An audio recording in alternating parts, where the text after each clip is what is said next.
It all started during a high-profile roundtable taping in Los Angeles, an exclusive live-streamed event meant to celebrate icons in the entertainment industry. The host? Oprah Winfrey. The guest list? Powerhouses like Steven Spielberg, Viola Davis, Meryl Streep, and, of course, Denzel Washington. The event was meant to spotlight personal journeys and cultural influence, but as the cameras rolled and the crowd leaned in, the conversation turned unexpectedly tense. Oprah, known for her ability to stir emotions and dig deep, steered the discussion toward faith, not just spirituality in general, but how personal beliefs influence public work. It was during this exchange that things took a sudden shift. With a gentle smirk and that unmistakable rhetorical precision, Oprah looked toward Denzel and asked, "Do you ever think your deep religious convictions limit your understanding of broader human experience?" A murmur moved through the audience.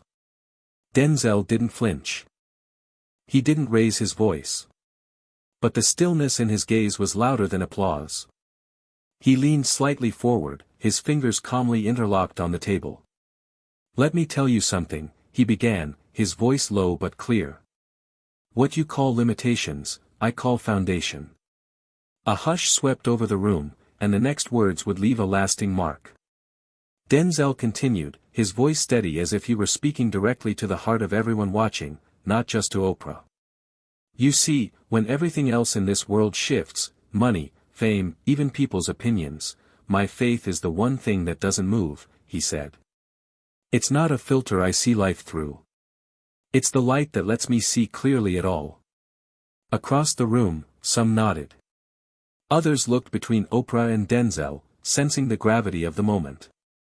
Even the production crew, usually focused on camera angles and lighting cues, seemed locked in place. Oprah's smile froze for a split second. She hadn't expected a counterpoint so calm, or so piercing. But she kept her composure. "I respect that," she said smoothly, "but do you ever feel like it closes you off from uncomfortable truths? From questioning bigger things?" Denzel tilted his head, as if weighing her words, then replied, "No, Oprah. It opens me up to the biggest truth. The kind that doesn't change depending on the crowd or the culture.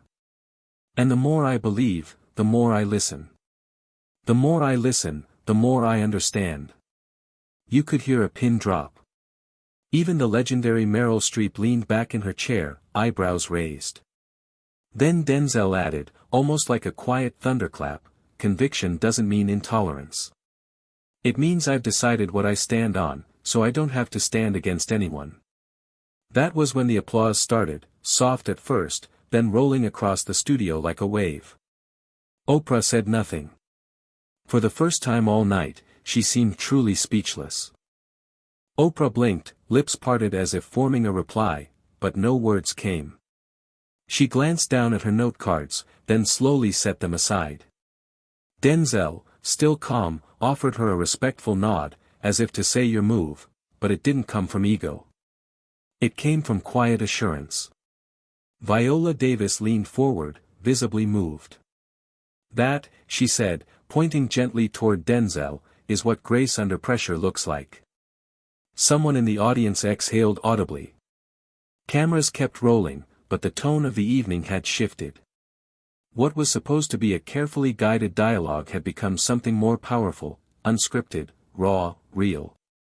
Oprah finally managed to speak. "Well, that's a perspective not many articulate that clearly," she said, regaining composure. "I may not agree on all points, but I respect how deeply you believe." Denzel smiled softly. "And that's all I ask. Respect. We don't need to share the same map to walk beside each other." The audience broke into spontaneous applause again, this time longer, deeper. No shouting. Just sincere recognition of a moment that mattered. Backstage, producers exchanged glances. They knew they had just captured something bigger than entertainment. Social media was already buzzing. Clips were being uploaded, dissected, praised, criticized. But one thing was clear, Denzel's calm clapback had landed. Not as an attack, but as a masterclass in composure. When the cameras stopped rolling and the stage lights dimmed, the room didn't immediately disperse like it usually did. People lingered, some in silence, others in hushed conversation, processing what they just witnessed. Oprah stood up first. She walked over to Denzel, heels clicking against the polished floor, and extended her hand. "You made me think tonight," she said, her tone softer, less performative. "That's rare." Denzel took her hand with both of his, smiling. "That's the whole point, isn't it? Real conversation." Nearby, Spielberg whispered something to a stagehand, clearly impressed. Meryl gave Denzel a brief standing ovation of one, clapping with her fingertips and a proud smile. The whole event had been planned as a showcase of cultural brilliance, but no one expected this kind of brilliance. Backstage, a junior producer was already cutting the clip for broadcast highlights. In under an hour, the moment would hit YouTube and surge across platforms. But even without editing, the internet didn't wait. Cell phone footage had already leaked. Twitter was ablaze. Hashtags like hashtag Denzel Clapback and hashtag Oprah Faith Moment were trending worldwide. Some called it a clash. Others called it a masterclass in respectful disagreement. But almost everyone agreed on one thing: Denzel hadn't shut Oprah down, he had shut the noise down. And in an age of loud voices and viral outrage, his quiet conviction hit harder than any shout ever could. By the next morning, the moment had gone viral. Clips of Denzel's calm words were everywhere, on morning talk shows, podcasts, reaction videos, and quote posts. Commentators from all sides weighed in. Some praised his poise. Others questioned Oprah's approach. But even critics couldn't deny the impact of what he said. On Good Morning America, Robin Roberts opened the segment with, "In a media landscape dominated by shouting matches and walkouts, Denzel Washington reminded everyone what true dignity looks like." At churches across the country, pastors referenced the exchange in Sunday sermons. Some played the clip right from the pulpit. At universities, philosophy and theology professors unpacked Denzel's words with students hungry for honest conversation. Even Oprah's own network issued a statement. "We believe in pushing boundaries through dialogue." What unfolded last night between Oprah and Denzel was more than a moment, it was a mirror. And people saw themselves in it. Denzel, for his part, didn't tweet. He didn't post. He didn't capitalize on the buzz. When a reporter caught up with him briefly outside a charity gala the next evening and asked how it felt to win the moment, Denzel just smiled. "I wasn't trying to win," he said. "I was trying to stand." Those 5 words became a new meme. A new mantra. Trying to stand. And quietly, without shouting, without trending hashtags of his own, Denzel had changed the national conversation, not just about belief, but about how belief should be expressed. With respect. With humility. With strength. While the public buzzed, the private aftermath unfolded more quietly, especially behind the scenes at OWN. In a closed-door debrief with her team, Oprah reportedly reflected on the moment in a way few expected. "I didn't lose," she said, arms crossed thoughtfully. "I got challenged. And maybe I needed that." One producer asked if she regretted the question. "No," she replied. "But I do regret underestimating his depth. I thought he'd sidestep. He didn't. He stood right in it. That's real power." Elsewhere in Hollywood, the moment had ripple effects too. Studios took note. Agents noticed. Executives saw the cultural shift. People were hungry for substance, not just spectacle. Authenticity had struck a nerve, and Denzel had become the unexpected symbol of it. Some networks even pitched him for a new kind of show, one where belief, philosophy, and culture collided in meaningful dialogue. He turned them down. "This isn't a brand," he told one executive. "It's just how I live."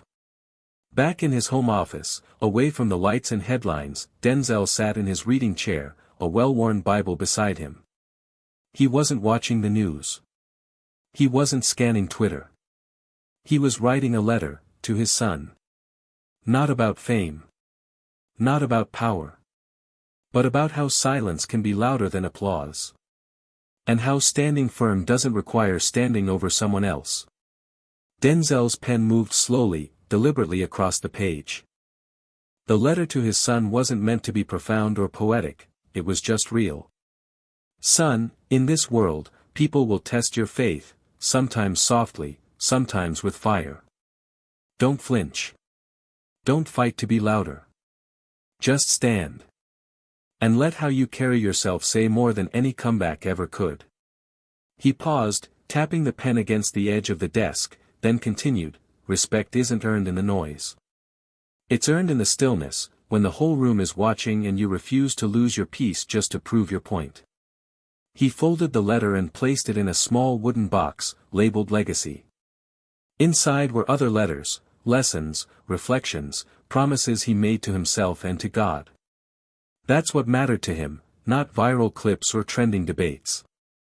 Just truth that outlasted applause. Meanwhile, Oprah's team released the full, unedited roundtable online. The description read, unfiltered. Uncut. Unforgettable. And people watched. Millions of them. Not for controversy, but for clarity. For a rare moment of two icons standing firm without tearing each other down. Critics began calling it the clapback that changed the culture. But to Denzel, it wasn't a clapback at all. It was a conversation. One he hoped his son, and anyone listening, would remember for a long time. Weeks passed. The media storm settled, but its aftershocks quietly reshaped the conversation in entertainment, politics, and even education. University lecture halls replayed the exchange, dissecting it not for drama, but for discipline. Journalists pointed to Denzel's composure as a model for public discourse. Faith leaders called it a turning point in how conviction can be voiced without condemnation. But Denzel never rode the wave. He declined interviews. Politely ignored late-night parodies. He wasn't hiding, he just wasn't interested in becoming a symbol for something he saw as ordinary. It's not heroism, he told one close friend over coffee. It's just backbone. And backbone don't bend for ratings. Oprah, in her own way, took the moment inward.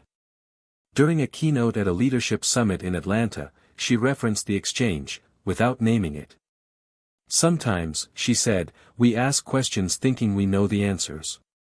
But the real power is in being willing to be humbled. The crowd stood and applauded. But she didn't smile the way she used to. It was something else now, quieter. More grounded. The moment had grown beyond both of them. It was no longer just Oprah and Denzel. It was about how we speak. Why we stand. And what we protect when we hold our peace instead of throwing punches. And somewhere in Denzel's quiet home, that letter still sat in the legacy box, next to a photo of his father and a worn-out copy of Proverbs.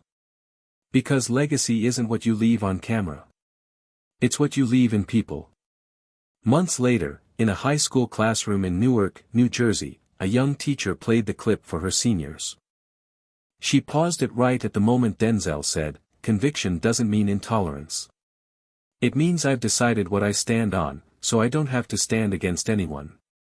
The room fell quiet, teenagers, who were usually distracted by phones and side chatter, sat still. One student, Jamal, raised his hand. Why didn't he get mad, though? Like, she was kinda challenging him. The teacher nodded. That's the point. He didn't let the moment control him. He let it. Another student chimed in. It's like, he had power without trying to prove he had power. The teacher smiled. Exactly. And just like that, what had started as a viral soundbite became something more, a lesson in strength, in patience, in choosing peace without surrendering your truth. In another part of the country, a pastor referenced Denzel's words in a sermon about integrity. In a podcast studio, a guest quoted him while discussing public discourse. Even in corporate boardrooms, his calm response was studied as a case in leadership under pressure. What Oprah had intended as a probing question became the soil for a deeper conversation. And Denzel, without anger, without volume, had planted a seed that kept growing. No speeches. No hashtags. Just one man, one room, one moment. And the quiet storm he left behind. Nearly a year after the exchange, Oprah invited Denzel to a private event, not televised, no press, no script. Just a quiet gathering of thinkers, artists, and leaders she trusted. The invitation read, "Dinner dialogue, no cameras, just candor." Denzel arrived in his usual understated way, no entourage, no designer flash. Just presence. During the evening, as people shared ideas about culture, conflict, and belief, Oprah stood and raised her glass. "There's someone in this room who reminded me what grace looks like when it's tested," she said. "Someone who didn't try to win, but still taught us all something by how he stood." She looked directly at Denzel. "You changed me that night. I hope you know that." Denzel gave a small nod. "And I never wanted to prove anything. I just couldn't let go of what grounded me." The table was silent, respectful. The kind of silence that only comes when everyone knows they're witnessing something true, not flashy, not polished. Just real. After the dinner, as the room cleared out, Oprah pulled Denzel aside. "Would you ever do a joint series?" she asked, half joking. "Something real. Something like What We Stand On." Denzel chuckled. "Only if it starts in silence." They both smiled. The world had moved on from the viral moment. But its echo remained, in classrooms, sermons, homes, and hearts. Not because it was loud. But because it was rooted. And in an age obsessed with volume, Denzel Washington reminded the world of the rarest kind of power, unshakable stillness. Months after that quiet dinner, something remarkable began to unfold, not in front of a camera, but across everyday America. A university in Atlanta launched a course titled Conviction and Conversation, Faith in the Public Sphere, inspired by Denzel's now famous response. In the syllabus, the clip was listed beside speeches by King and Mandela, not for what was said, but how it was said. In a prison chapel in Ohio, an inmate turned minister showed the clip during a Sunday gathering. "Watch how this man speaks," he said. "He doesn't need a robe or a pulpit. Just truth. Just peace." Even in the entertainment industry, known more for trends than tradition, producers began rethinking the formula, less provocation, more purpose. One screenwriter tweeted, "Denzel didn't just respond to Oprah. He changed how I write dialogue. Real power doesn't yell." And then, quietly, Denzel's letter to his son, the one in the legacy box, was shared with the public, not by him, but by his son, John David Washington. At a film festival panel, John David was asked what shaped his character most in life. Instead of answering directly, he pulled out a folded copy of that letter. He read it aloud. "Conviction doesn't mean you're better than anyone. It means you've made peace with who you are, even when the world tries to shake it loose." The crowd fell into reverent silence. For a moment it was like the round table had never ended, like that one calm answer, from one centered man, was still unfolding. Not a viral moment anymore. A legacy in motion. Years later, the clip was still played, not because it was trending, but because it had become timeless. High schools used it in debates about civil discourse. Faith groups referenced it when discussing tolerance and conviction. It wasn't just a Denzel moment anymore. It had evolved into something bigger, a blueprint for how to stand without shouting, how to disagree without destroying, and how to lead without needing a podium. Denzel never tried to capitalize on the moment. No book deal. No tour. No talk show. But what he did do was even more powerful. He started funding programs quietly, initiatives focused on helping young men find their voice without losing their values. One of those programs, called the Stand Project, launched scholarships across the country, not based on grades alone, but on character under pressure. Meanwhile, Oprah, in her own evolution, began incorporating more faith-based voices into her platform, voices she once might have overlooked. And she credited Denzel. "He reminded me," she said in a rare reflection, "that belief doesn't have to be loud to be unshakable. Sometimes, the strongest faith speaks the softest." As for John David Washington, he kept the letter his father wrote him, framed now, not in his home, but in a youth center named after his grandfather. Visitors would stop and read it. Some would cry. Others would smile. But all of them would pause. Because in a world constantly demanding more noise, one man's calm answer still echoed. And it all started with a single moment at a table, a question meant to rattle, and an answer that stood still, and made the whole room listen.